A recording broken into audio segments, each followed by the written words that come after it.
Okay, so today I'm going to show you exactly how that audio sample that you've just heard in the intro was created. Let's get straight into it. Okay, so just been messing around with some sounds and I thought I would give you guys a bit of an insight into how something like this was created. Any sounds that are used, I'll leave links in the description below for you to be able to grab them if you'd like to. This is just the sort of quick start template that you would see on the website that I've slightly modified for my own tracks. I'll leave a link in the description for that as well if you want to check it out. So first things first, we have the kick. So this is this. It's one of the AM Studios classic trance kicks, number 27. It's got no processing on it, not pressing. It's got no processing on it. This is just the quick mix rack as well, which I basically put onto every channel. Helps me speed up my process of mixing. Got some dials there that I can quickly turn to when mixing. But as you can see here, if any of you have got the quick mix rack, you'll see that nothing has been changed. So I really quite like this kick. It's got quite sort of like a knocky sort of sound to it. So just play it for you again. Right, up next we have the bass line.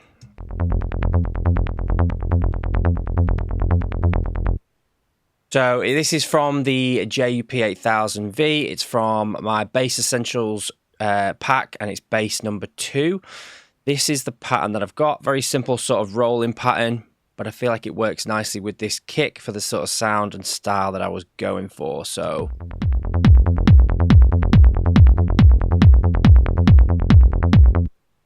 it's just a single layer bass. Again, no processing on this. Oh, I cut out a little bit of the muddy frequencies around that that area there. So this is basically just set up in the quick mix rack to cut out mud quickly in that muddy sort of region. Then there's just a side chain going to the kick, just to duck to that kick a little bit. Next up we have this sound, which is like these are like little bass hits, so this is the pattern for it.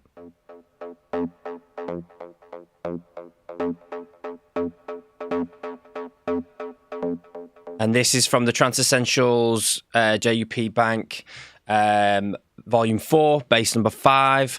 All of the sounds are pretty much exactly how you get them out the pack. I might have dialed back a little bit of reverb or delay so that everything that's in this works nicely in the mix. Obviously, presets are made and we have no idea where the context is going to go into, and sometimes we have to dial them back or slightly tweak them, but they're about 90% of what they are in the pack anyway. So sitting this on top of this kick and bass just gives it a bit more sort of groove.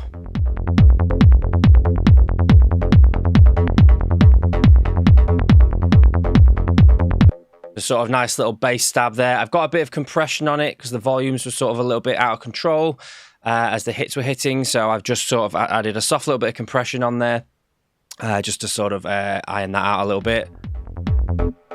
All of these that you see here, just ignore this. This is just like plugins that I'll sometimes use, basically just setting up myself a chain of quick plugins that I can turn on or off if I ever need them, but I've barely used any of them in this. So that's that bass stab, and that was the pattern for it. Again, very sort of sparse with quite a bit of delay on them. Then I've got this pattern here, this other bass hit. This is from the same pack, Trance Essentials Volume 4, bass number 23. And again, just a nice little hit, all sort of like working nicely with each other. If I just put the MIDI on top of each other as well, so you can see.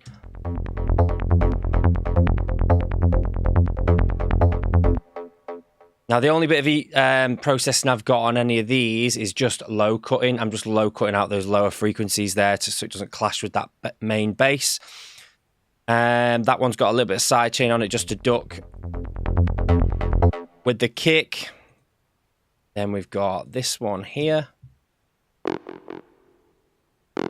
Now, this is from the Trance Essentials Volume 1. This is an acid sound, but I've used it as sort of like a bit of a bass hit to go along with all these. So now we have all these.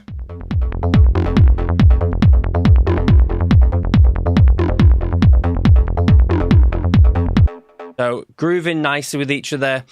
If you've got like a 1-layer bass line, this works really well to sort of give that extra character to the bass line, but also gives you some room to sort of, when you're arranging a track, you can bring these elements in and out to give sections different sort of vibes as you're going along.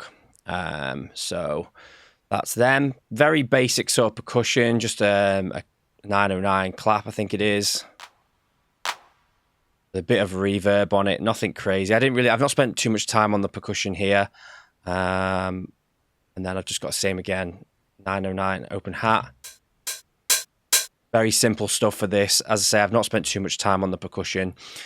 Then I've got this sound here.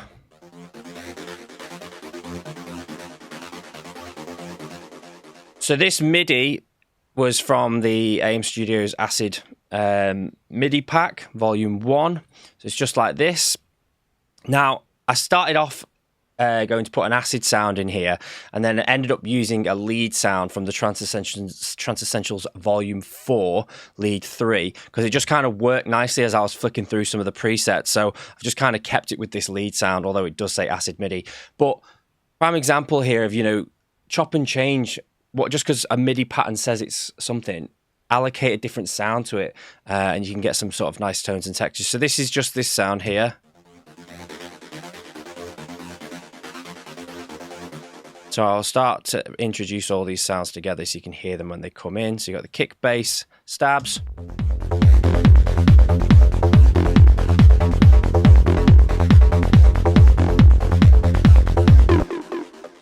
So that's that sound there. No processing on that one at all. Oh yeah, sorry, just a bit of low cut there. What else do we have? We've got this percussion loop, just a simple percussion loop. Again, not spent too much time on the percussion. Got a bit of side chain to it, bit of low cut, and then I just add this phaser to it just to give it a bit of movement.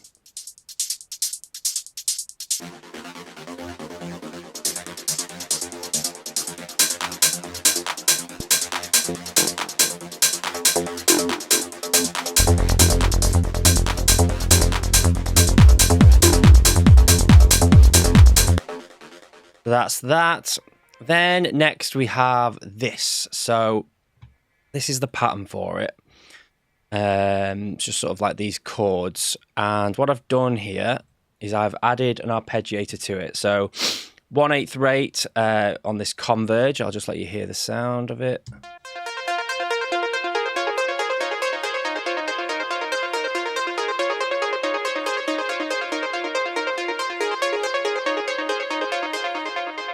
That's just looping over nicely. That's from the Trance Essentials Volume 1 for the JUP Pluck 001. So I'll let you hear that in the track.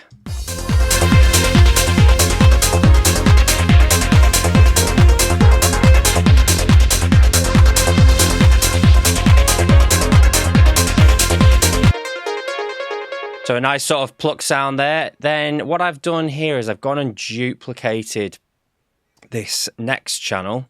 Sorry, there was no other processing on this one other than just some simple low cut. A little bit of a boost to the highs there, actually, just to fit it in a little bit better in context with what was it was surrounded by. Let's have a listen to this one.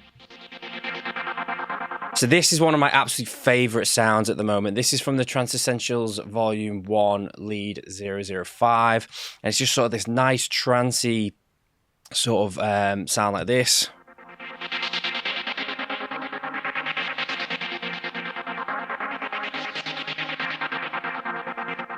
And it's the same pattern that goes with this pluck. So they've both got the same MIDI.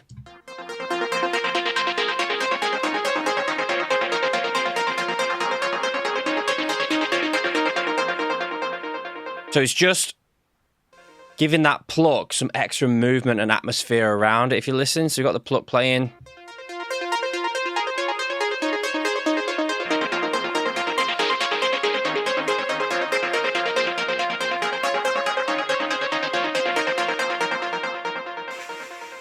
So I'll let you have a listen to it all again.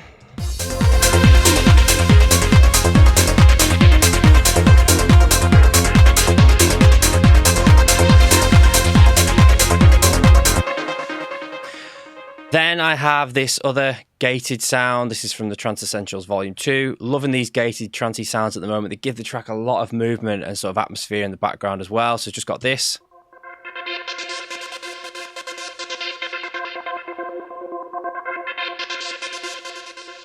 I was playing around with different chords. This is why you'll see this one muted here. But I found it just sounded better with just these 2 notes here playing. And that's just playing along like that. So if I was to remove, for example, these 2.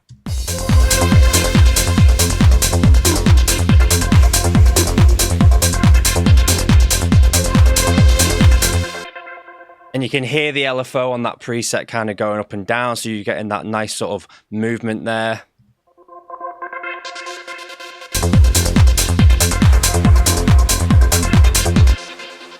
So that's that. Then I introduced this little sort of like, it's not like a full sustained pad, but it is a pad sound. I've just chopped it into a little piece. Let's call it a pad stab. But it's just this little hit here.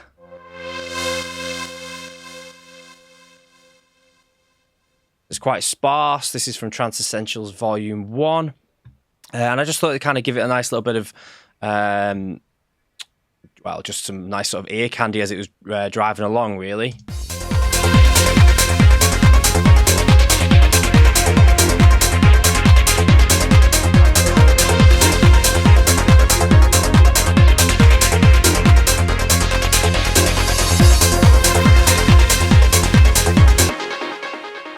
So that's that. Sorry, just quickly going back, I didn't mention any processing on this. I don't think there was any. No, it's just the actual sound and then low cut. And I did actually high cut, sorry, some of that, because just to sit it back in the mix a little bit.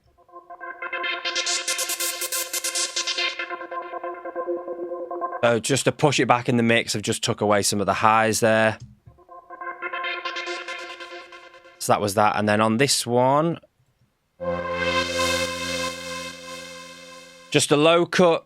So you can see how quick and easy this quick mix rack is. When you're building tracks like this, it's just a quick, easy dial, turn to it, move on. Again, this isn't the final mix. I would probably at the end go in and just do some fine tweaking here and there. But this quick mix rack gets me to like 90-95%, really quick and easy, and allows me to just get elements of the track down really fast without getting too bogged down inside EQs and stuff like that.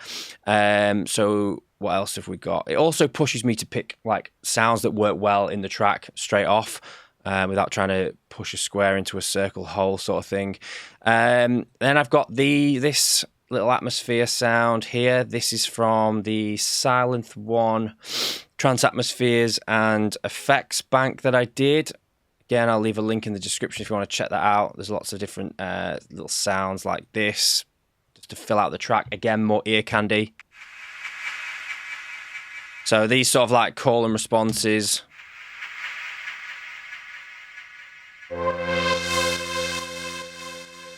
So if I play that with, say, for example, like some of these little bass hits, they're all grooving nicely with each other.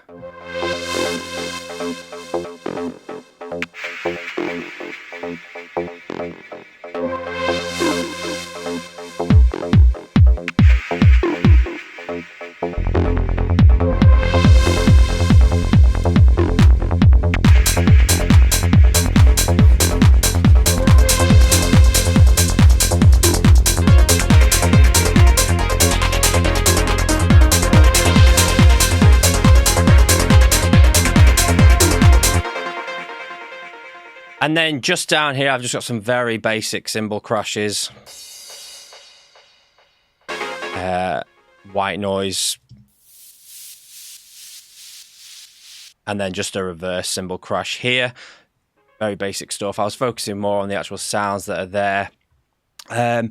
So yeah, this is how this was made. If you are looking to sort of see how a full track is made in depth, with me explaining the reasons behind everything that I'm doing as well, then be sure to check out the start to finish courses on the website. That's at allanmorrowstudios.com. Obviously, this was just a quick little explainer, but in the courses, I go into a lot more depth as I'm creating the sounds and how they're kind of all working together. So yeah, I hope you've enjoyed the video. If you haven't yet done so, please hit the subscribe and notification bell so you don't miss any future videos. And again, if you are struggling with your productions, then be sure to head over to allanmorrowstudios.com because there is plenty of start to finish courses, sample packs, MIDI packs, templates, sound banks, and everything you can think of to help you with your productions. So thanks a lot for watching. I'll see you in the next one.